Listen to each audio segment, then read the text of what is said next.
All right, thank you very much, everybody, for listening and tuning in. This is Vocab, Shield Squad with my man Adam Coleman, and I'm looking forward to the dialogue with the Shut 'em Down crew. They always provide for an enlightening discussion.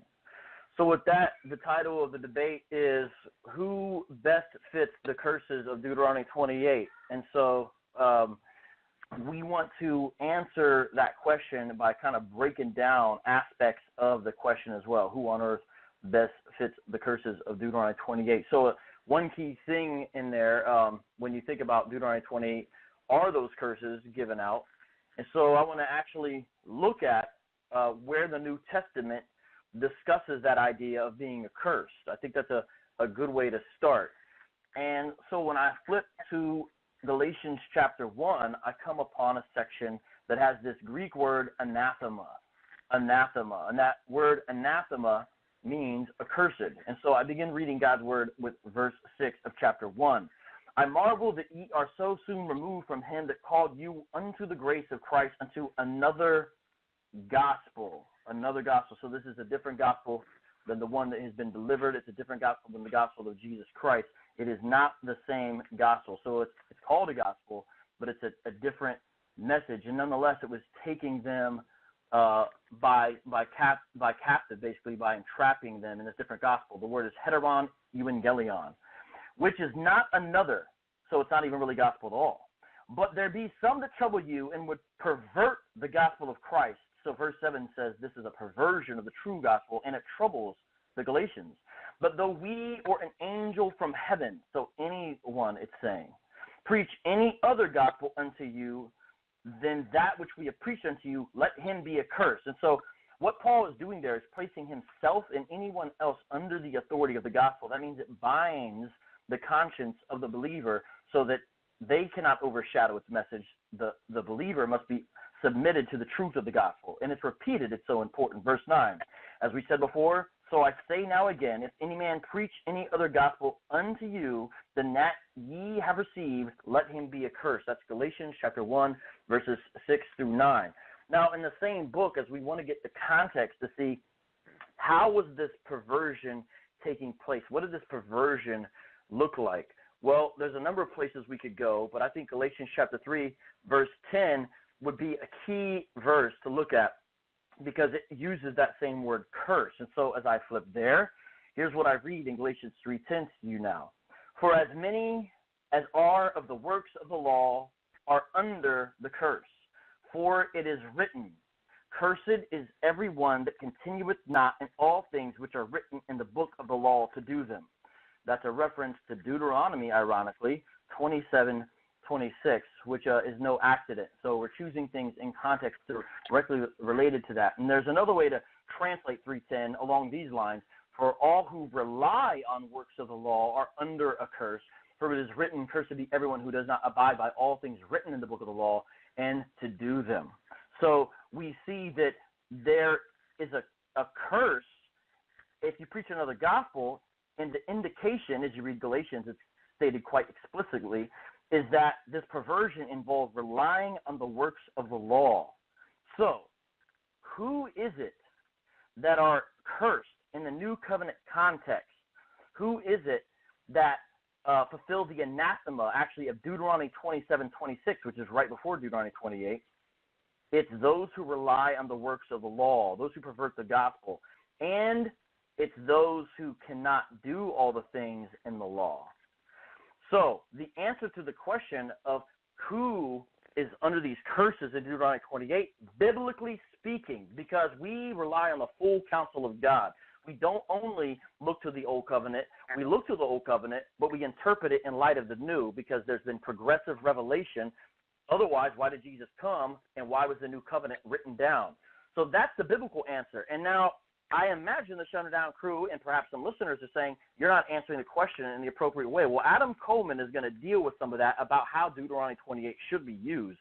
But nonetheless, here's what I challenge you to do. If you don't like me doing it that way, you find me where Deuteronomy 28 appears in the New Covenant and is used in the way that the Hebrew Israelites often use it. You need to go to the New Covenant and show me that your interpretation method is warranted by a precedent in the New Covenant. If you cannot do that, then we should not trust that the way you're attempting to utilize it and what you're saying about it is a biblical answer to the question of who best fits these things. Because the answer is, it's people who try to keep the law and say that's necessary for salvation and do not do them all because no one can. And that's the beauty of the whole passage. When we get to Galatians 3:13, it says Christ hath redeemed us from the curse of the law. So if you say you're cursed under the law, it means you have not been redeemed by Christ, because he was made a curse, for it is written, cursed is everyone that hangeth on a tree. Okay, Vocab, he's going to start his presentation off by quoting Galatians 3 and basically 10. So let's read it. Well, basically 10 through 13, he's going to paraphrase it, but let's start at verse 10. For as many as are of the works of the law are under the curse. For it is written, cursed is everyone that continueth not in all things which are written in the book of the law to do them. But that no man is justified by the law in the sight of the Lord. It is evident, for the just shall live by faith. And the law is not of faith, but the man that doeth them shall live in them. All right, that part of that the man that doeth them shall live in them, that is coming from Leviticus 18, which we're about to see.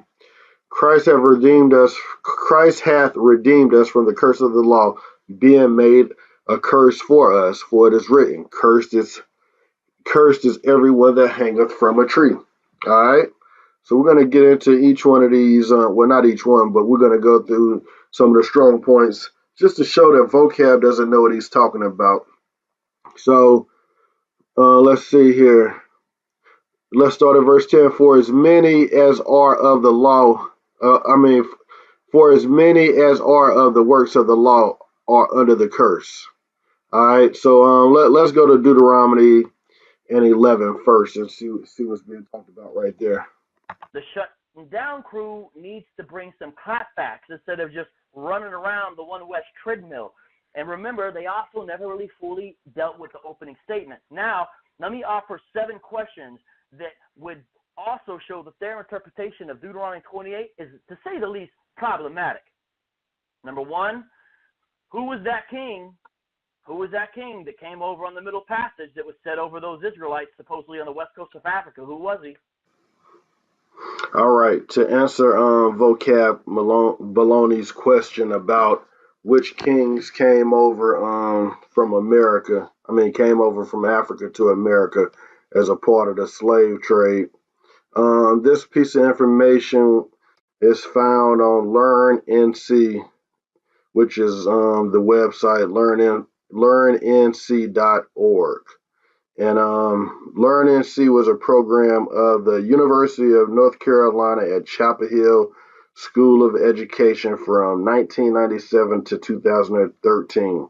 It provided lesson plans, professional development, and innovative web resources to support teachers, build communities, and improve K-12 education in North Carolina. LearnNC is no longer supported by the School of Education. This is a historical archive of their website. All right. So it gives you quite a bit of history on Africa as far as the slave trade goes. It talks about the Ashanti, Middle Ages, and it pretty much goes over a broad range of history in Africa. But one nation in particular, it talks about the Yoruba and Fons people. Okay, and if you look at the first paragraph, you see just below the Gold Coast lay the Bights of Benin and Biafra. But if you look down a few paragraphs, well, let's just go. Oral history and findings and archaeological excavations tell us that the Yoruba people have been the dominant group on the west bank of the Niger River. As far as their historical memory extends and even further into the past, in the 12th century, the Yoruba began to colonized into a number of territorial city-states, of which Ifa, Oya, and Benin dominated. All loyalties to the clan or lineage were subordinated to allegiance to a king or Oni. The Oni was chosen on a rotating basis by the clans. Below him was an elect state hierarchy that depended on broad support from the community.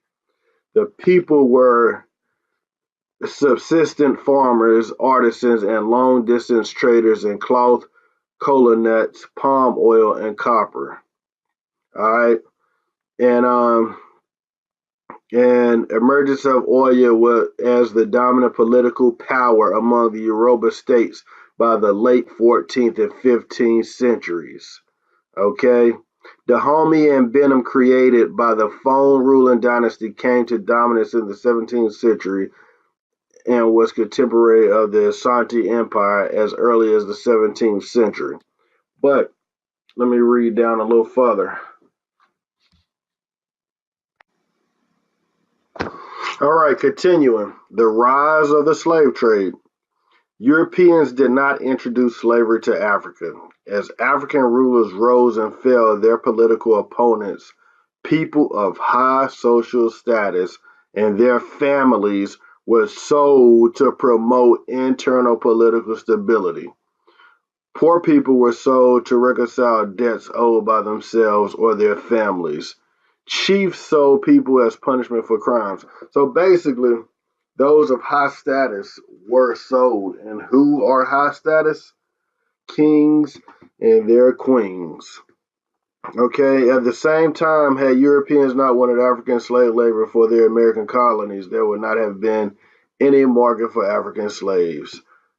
African wars fed the slave trade, and the slave trade in turn fueled internal African wars.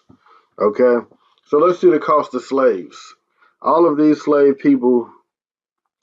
African people were bartered for European trade goods. A slave purchased for 100 gallons of rum worth only $10 could be sold for $20 to $50 in the 17th century America. All right, so what does that remind you of? To me, it reminds me of Joel 3:3. But I can't find the website where it was said that the king of Dahomey, he would sell 1,000 slaves for one white virgin woman. So anyways, that reminds me of Joel 3:3. Let me go to it. Joel 3:3. And they have cast lots for my people, and have given a boy for an harlot, and sold a girl for wine that they may drink. Okay, so right there, that reminds me of the slave trade, the West Coast, the Ivory Coast slave trade that we just read, that was from a reputable source, learnnc.org, which was a North Carolina Chapel Hill program to assist students with learning African history. So there you have it. Kings, or those of high status, were sold to establish political power. The Oyos had kings and queens. Okay, so there's multiple sources within that one website that I gave you, and it even linked it to Joel 3:3. And I wish I could find that website where it had that the Dahomey tribes, the King Dahomey, would sell 1,000 African men for one white virgin. And they probably told him she was a virgin, but she was probably a whore. You know what I mean? So, there you have it, Vocab Malone. Do your research, step your game up, and you'll realize that everything you come with can be answered. So your king theory has been debunked. besieged happen? You know, what walled cities were besieged? What fortified walls were brought down by the slave traders? Once again, Vocab said which gates were torn down and besieged.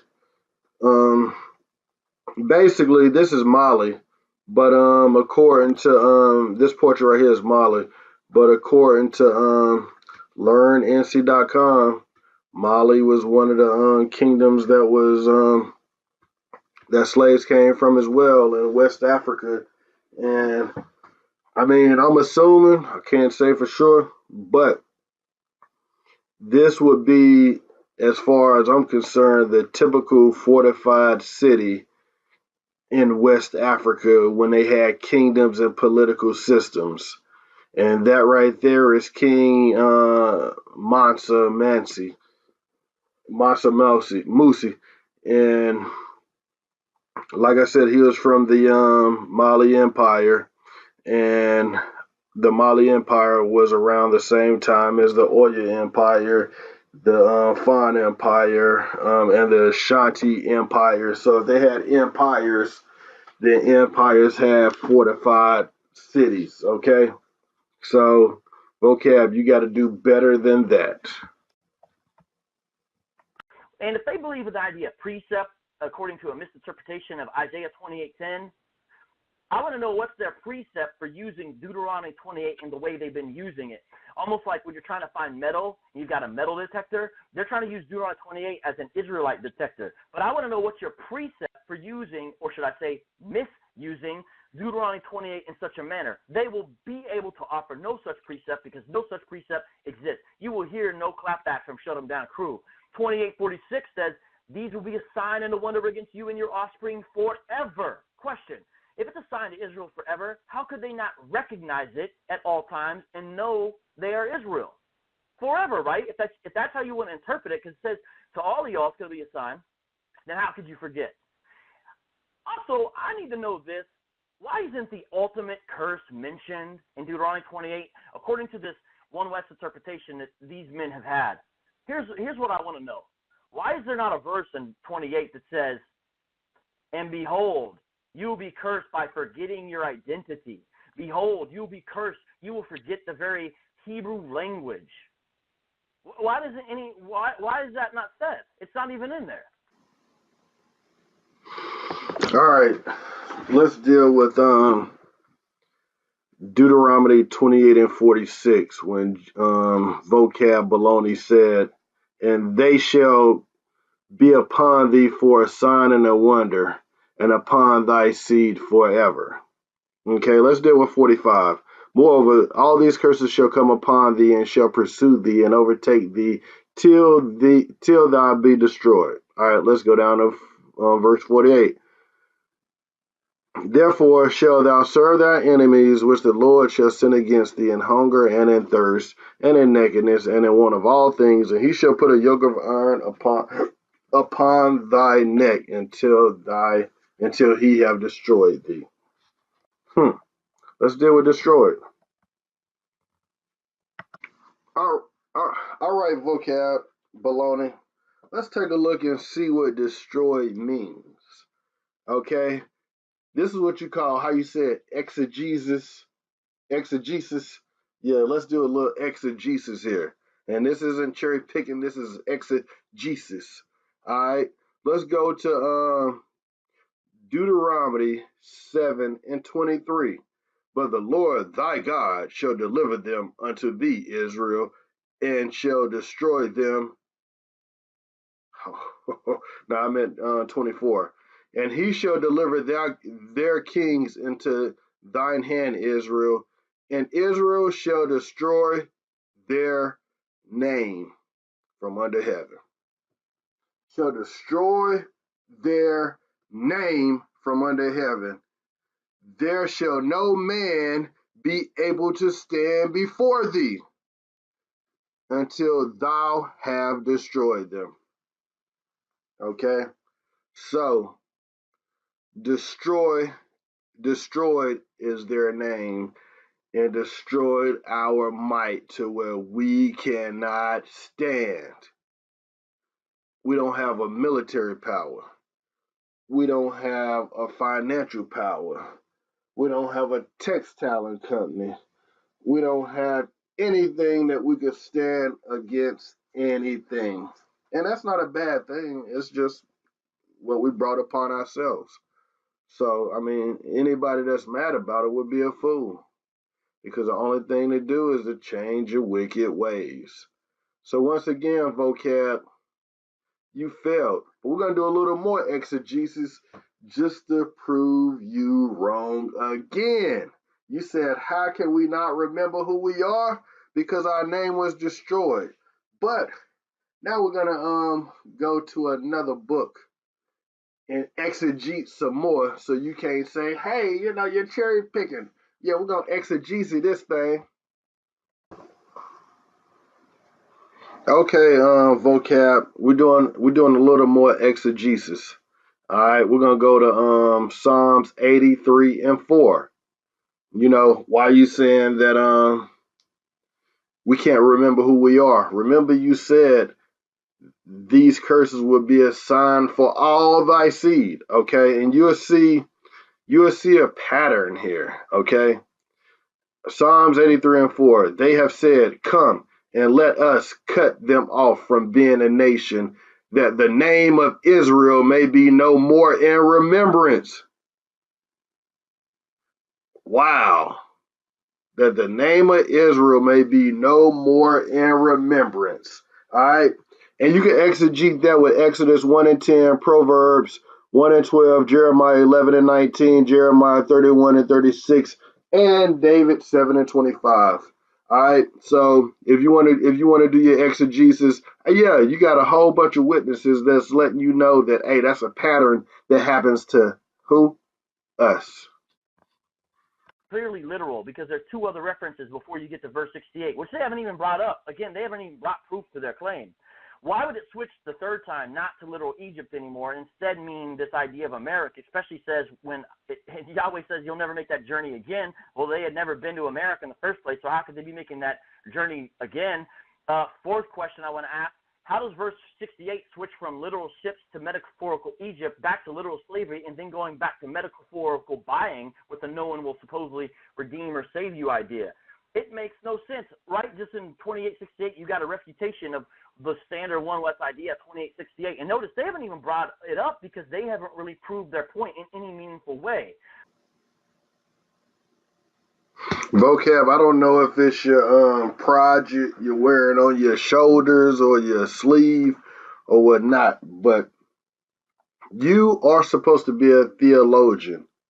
You have a master's in theology and all of this mumbo jumbo, and you still don't have a clue. You're saying, how does literal Egypt become spiritual Egypt, but the ships become literal back to a spiritual nobody shall redeem you? Okay, that was just a whole bunch of mess. A whole bunch of mess. Even G-Man knows that America means Egypt. And Egypt is basically similar to talking about bondage. And you know that. And the ships are literal. Okay, so now you got two literals. One is a similitude, and one is an actual ship. But both of them are literal because America, as G-Man admitted, America means Egypt. Okay, so now you have Egypt here, which is the house of bondage. Okay, and you have ships that brought the slaves over to Egypt, which is America. Okay, and the next sentence is say they will be sold. Okay, so that means they were actually sold. It doesn't say they will be up for sale. This text says they will be sold, which means it was gonna happen. Okay, so that's done. They're sold. Okay, now you have, and no one will buy them. The buy is kana. Kana. Hebrew 70 and 69. Kana, which means to buy or the Lord has used that same word to say he redeemed his people. So let's see a reference about somebody buying somebody or redeeming them. Okay, let's go to Nehemiah 5 and 8. And I said to them, we after our ability have redeemed. Yes, that redeemed right there is the Hebrew 7069, which is Kana. Who did they redeem? Our brethren, the Jews, which were sold unto the heathen. Yeah, does that sound familiar? You will be sold, okay? And nobody will redeem you. The Jews were sold to the heathen and they were bought back. So when you guys try to say that, 70 AD fulfilled Deuteronomy 28, that's a fallacy, because as everybody knows, during 70 AD, Egypt was a province of Rome. And in Egypt, there were communities of Jews already there. So if the Jews were sold in Egypt to the heathens, they would have bought back their people because there were already Jews there. There were no Jews in America to buy back their people. Okay? Or at least without a might to buy back their people. So, man, Vocab, your theology just proves you to be taught by men. You get your understanding from men, and you think it's so common sense, and the common sense always shows that you don't have it. And last but not least, notice that as you read Deuteronomy 28, it's saying that they're going to be plucked from the land they're in. Well, west coast of Africa is not Israel, so they weren't plucked from that land that was given to them as a promised land. Vocab Malone said the land that was being plucked out of was Israel and Jerusalem, because that's the land that the Lord gave to Israel. That's why I say this dude, his accolades do not add up. He's not a theologian. He's not a master, and he's definitely not a master theologian. So unless he could provide some documentation, I'm not buying it. I'm not buying it, because he wouldn't have brought up all of those felonious arguments without fact checking for himself. But he didn't. He's taken all of those fake black Christian apologists, terrible arguments, and he's letting the fake black Christian apologists come up with those arguments for him, and their due diligence is making him look dumb. And he's basically using them as his little cliff notes. They're his cliff note sticky pads. But anyways, let's go to Deuteronomy 7 and 1 and to see about the land you get plucked out of. That was given to you. When the Lord thy God shall bring thee into the land, whither thou goest to possess it, and cast out many nations before thee, the Hittites, that's not Jerusalem, the Girgashites, and the Amorites, and the Canaanites, and the Perizzites, and the Hivites, and the Jebusites, 7 nations greater and mightier than thou. When the Lord thy God shall deliver them before thee, thou shalt smite them and utterly destroy them. Thou shalt make no covenant with them, nor show mercy unto them. Vocab. Hey, will you please stop saying that you're a theologian? Will you please stop coming with those fake accolades? And if you do have those accolades, guess what? You're one of those kids in class that had everybody doing your homework, and when it was time to show and prove, you failed. You failed again, Vocab Malone. You failed again. Congratulations. I know that's repetition in your life. That's a way of life for you. That's how you do things. You just fail. You know what I mean? You go in everything with just so much motivation, just to get the big letdown at the end.